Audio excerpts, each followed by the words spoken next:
आज अरविंद केजरीवाल ने E20 fuel के विरोध में प्रोटेस्ट मार्च निकाला। पहुंचना पीएम आवास था, लेकिन दिल्ली पुलिस ने केजरीवाल को रास्ते में ही रोक लिया, जिसके बाद केजरीवाल ने धरना दिया और वापस लौट गए। सवाल यह है कि क्या E20 फ्यूल के चलते गाड़ियां खराब हो रही हैं? क्या इथेनॉल की वजह से गाड़ियों का एवरेज कम हो रहा है, या केजरीवाल के प्रोटेस्ट का मकसद पंजाब का विधानसभा चुनाव और किसानों का वोट है? इस रिपोर्ट में समझिए।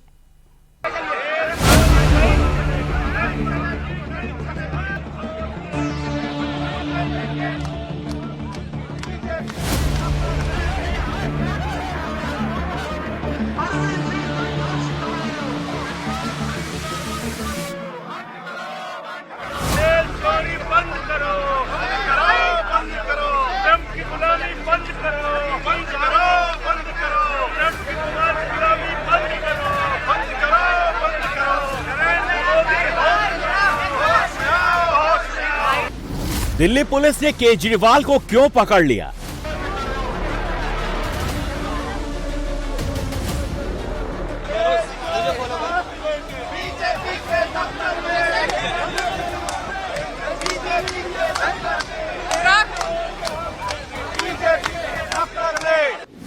क्या E20 फ्यूल पर छात्र आंदोलन से भी बड़े प्रोटेस्ट की तैयारी है?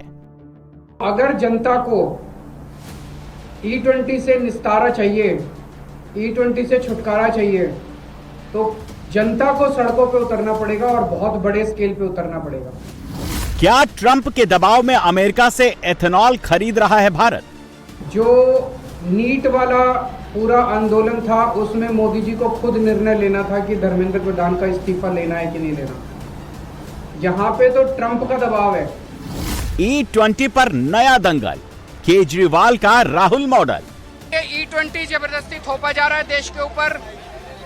अमेरिका का जो कूड़ा है वो हमारे देश की गाड़ियों में जबरदस्ती ठूसा जा रहा है, जिसकी वजह से सबकी गाड़ियां खराब हो रही हैं।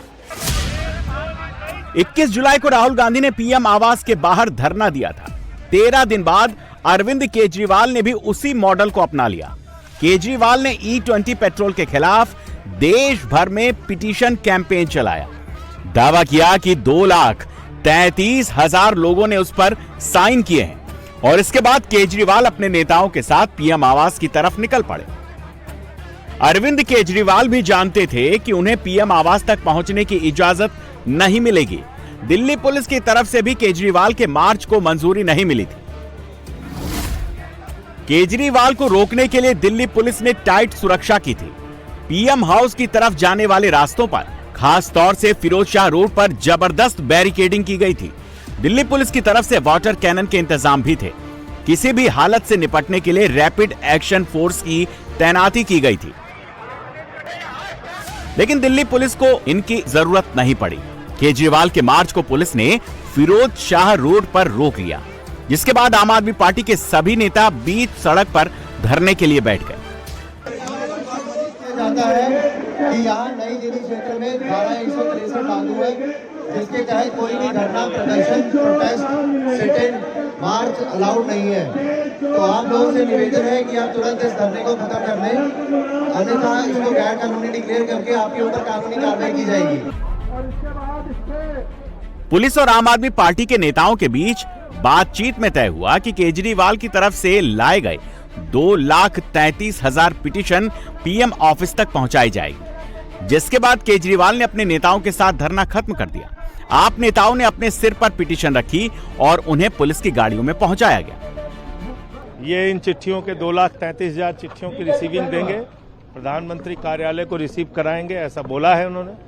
और ये चिट्ठियां जो हैं आज हम लोगों को देने नहीं दिया गया। केजरीवाल साहब ने पहले से समय भी मांगा था, 1 महीने पहले, लेकिन उनको मिलने का भी समय नहीं दिया गया और चिट्ठियां भी नहीं देने दी जा रही।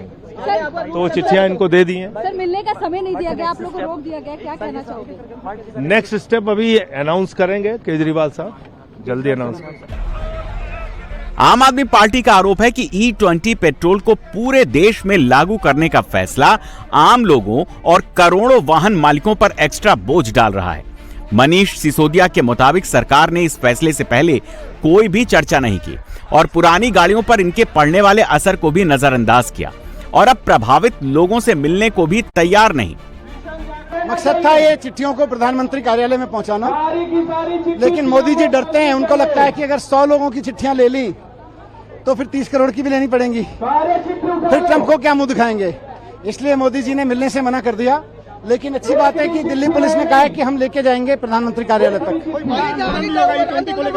लोग आंदोलन करेंगे, देश के लोग आंदोलन करेंगे। अरविंद केजरीवाल ने पीएम मोदी के सामने 3 डिमांड रखी। केजरीवाल की पहली डिमांड है देश के सभी पेट्रोल पंप से E20 फ्यूल और प्योर फ्यूल का ऑप्शन होना चाहिए। दूसरी डिमांड है कि इथेनॉल ब्लेंडेड E20 फ्यूल की कीमत प्योर पेट्रोल से कम होनी चाहिए। और तीसरी मांग यह है कि पेट्रोल के दाम 84 रुपए प्रति लीटर से कम होने चाहिए। एक तरफ केजरीवाल E20 फ्यूल पर मार्च निकाल रहे हैं, बड़े आंदोलन की चेतावनी दे रहे हैं। दूसरी तरफ उन विधानसभाओं में जहां आम आदमी पार्टी के विधायक हैं, वहां पर E20 के खिलाफ प्रस्ताव लाया जा रहा है। पंजाब विधानसभा में पेट्रोल ब्लेंडिंग नीति के खिलाफ एक प्रस्ताव पारित किया गया। इसी तरह का प्रस्ताव गोवा, गुजरात, दिल्ली और जम्मू कश्मीर में भी लाने की तैयारी है। अभी पंजाब विधानसभा में प्रस्ताव पारित किया गया है कि E20 जो है वो विड्रॉ किया जाए। E20 जनता के खिलाफ है और प्रधानमंत्री जी को ट्रंप का दबाव नहीं मानना चाहिए। गोवा के अंदर हमारे 2 MLA हैं, गुजरात के अंदर हमारे 5 MLA हैं, गुजरात में और जम्मू कश्मीर में 1 MLA है। तो जम्मू कश्मीर, गुजरात और गोवा में भी हमारे MLA जो हैं वो प्रस्ताव पेश करेंगे। पास होगा कि नहीं होगा हमें मालूम है, क्योंकि वहाँ बीजेपी की गवर्नमेंट्स हैं इन दोनों राज्यों में, तो कम से कम गुजरात में और गोवा में, तो वो पास तो नहीं होने देंगे। लेकिन हम पेश करेंगे उन दोनों जगह भी प्रस्ताव की E20 को विड्रॉ किया जाए। पेट्रोल में इथेनॉल मिलाने का मकसद सिर्फ पेट्रोल की कीमत कम करना है तो ऐसा नहीं है। केंद्र सरकार का कहना है कि E20 के इस्तेमाल से कोई नुकसान नहीं है, बल्कि इसके फायदे ही फायदे हैं। E20 के इस्तेमाल से ऊर्जा क्षेत्र में आत्मनिर्भरता बढ़ेगी, किसानों की आय में इजाफा होगा और विदेशी तेल पर देश की निर्भरता कम होगी। E20 फ्यूल का इशू पंजाब में भी तूल पकड़ता जा रहा है। पंजाब में विधानसभा चुनाव होने वाले हैं और किसान वहां सबसे बड़ा मुद्दा है। सीएम भगवंत मान का आरोप है कि सरकार बिना किसी जांच के जल्दबाजी में E20 फ्यूल लेकर आई है, जिससे गाड़ी मालिकों से लेकर किसानों तक को नुकसान हो रहा है। कोई दुश्मनी निकालने के लिए ना किसी के ट्रैक्टर की टंकी में या किसी के ट्रक या कार की टंकी में चीनी डाल देते थे। चीनी से इंजन सीज हो जाता था। तो एथेनॉल क्या है? चीनी की बहनी है। और क्या है? आप इंजन पहले उस लेवल के तैयार करिए, उसके बाद जो है देशवासियों को ये पेट्रोल जो है E20 वाला, ये जो तो E30, E40 पे जाने के लिए तैयार है।